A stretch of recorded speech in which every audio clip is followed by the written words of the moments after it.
जय माता दी मित्रों, आपका बहुत बहुत स्वागत है मेरे चैनल मेरी प्यारी कालका माँ में। मित्रों, आज जिस विषय में हम बात करने वाले हैं वो है कि क्या गलतियाँ हमसे हो जाती है कि हमारा जाप सफल नहीं हो पाता और उसका फल हमें प्राप्त नहीं हो पाता। देखिए, जाप हम जब करते हैं और लगातार मंत्र जाप होता है और ईश्वर से जुड़ने की कोशिश हम करते हैं, लेकिन कुछ गलतियाँ हमसे हो जाती हैं कि मंत्रों की जो ऊर्जा है वो सुरक्षित नहीं रहती और उसका फल हमें फिर प्राप्त ही नहीं हो पाता। जितनी भी मंत्र जाप से ऊर्जा उत्पन्न होती है वो हमारी बॉडी में ही समाहित होती है, जिससे हमारे चक्र जागृत होने लगते हैं। और मित्रों, जाप की जो माला है वो भी ऊर्जा को ग्रहण करती है, उसमें भी उतनी ही ऊर्जा समाहित रहती है। और आपकी जो जाप की माला है उसका आपको बहुत ही ज़्यादा ध्यान रखने की आवश्यकता होती है। आप सदैव ध्यान रखें, आपकी जो जाप की माला है वो सिर्फ आप ही यूज करें, आप ही उससे मंत्र जाप करें, कभी भी अन्य व्यक्ति उसका प्रयोग ना करें। और मित्रों, कम से कम 2 बार आपको उसको 1 महीने में स्नान करवाना चाहिए। गंगा जल से अपनी जाप माला को स्नान करवाए, बहुत ही ज़्यादा ज़रूरी है माला का ध्यान रखना। और इधर उधर अपनी माला को ना रखें, जैसे कि इधर उधर आप टांग देते हो या ऐसे ही बिना सोचे समझे कहीं भी रख देते हो। बहुत ही ध्यान से उसको पवित्र जगह पर रखें।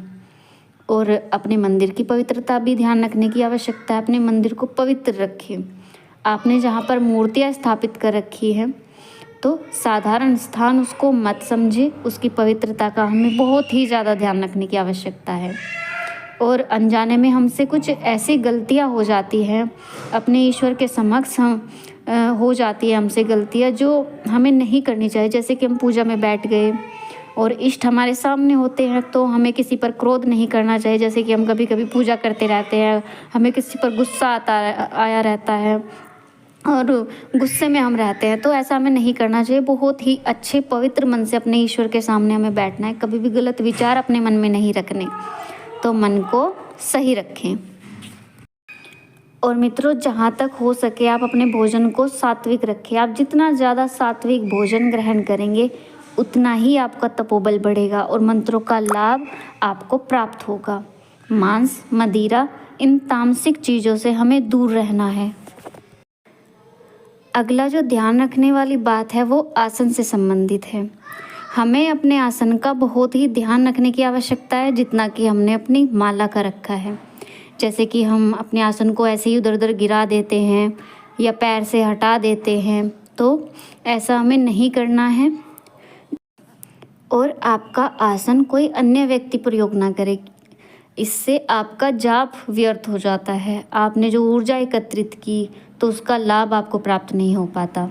और बिना आसन यदि मंत्र जाप यदि होता है तो वो ऊर्जा बिखर जाती है, उसको आप एकत्रित नहीं कर पाते। तो आसन हमें ज़रूर लेना चाहिए, लेकिन अन्य व्यक्ति हमारा आसन प्रयोग ना करे, उस पर बैठकर जाप ना करे, ना पूजा करे, उस बात का हमें ध्यान रखना है सदैव।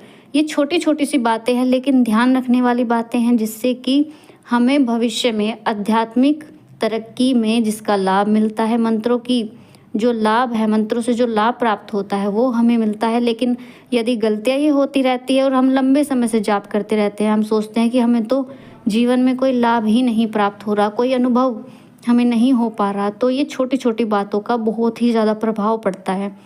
और मंत्र जाप देखिए, इसका एक अपना ही महत्व है। मंत्र जाप के नियम हैं जिनको हमें फॉलो करना होता है, और यदि ऐसा नहीं होता तो आप अपने मंत्रों का कभी भी लाभ नहीं उठा सकते और अपने उद्देश्यों की प्राप्ति नहीं कर सकते। तो मित्रों, ये छोटी सी जानकारी आपको कैसी लगी? आशा करती हूँ आपको पसंद आई होगी। अब मिलती हूँ आपसे एक नई जानकारी के साथ। माँ भगवती कृपा आप पर सदा बनी रहे और आप अपने उद्देश्यों को सदा प्राप्त करें। जय माता दी। हर हर महादेव।